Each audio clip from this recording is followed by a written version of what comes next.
So last weekend, my family decided it was finally time to take a proper family photo. You know, the kind you can hang above the fireplace to remind everyone that, yes, you do tolerate each other for at least one day a year. We coordinated outfits, meaning everyone wore something that wasn't pajamas, ironed out our collective hair, and even bribed my teenage brother to participate with the promise of extra Wi-Fi. Everything was going surprisingly smoothly until Grandma announced she'd be bringing an old friend along.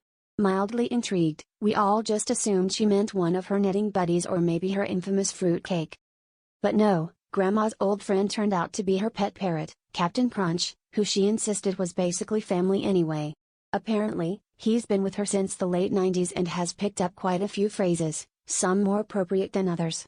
As soon as the photographer tried to get us to smile, Captain Crunch let out a squawk that sounded suspiciously like "say cheese, or else."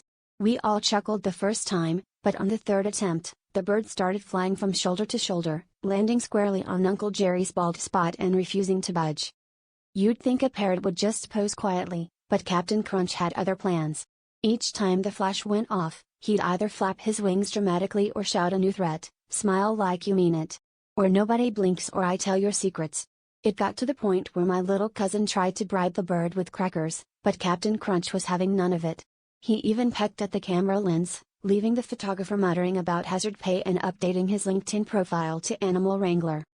After about 20 failed shots, we finally got a photo where everyone looked vaguely acceptable, except for Grandma, who was beaming proudly, and Captain Crunch, perched front and center with one claw raised like a tiny, feathered dictator. When we got the prints back, my dad shook his head and said, "Well, at least this way, we'll always remember the day we tried to take a family photo and instead got a bird's eye view of chaos."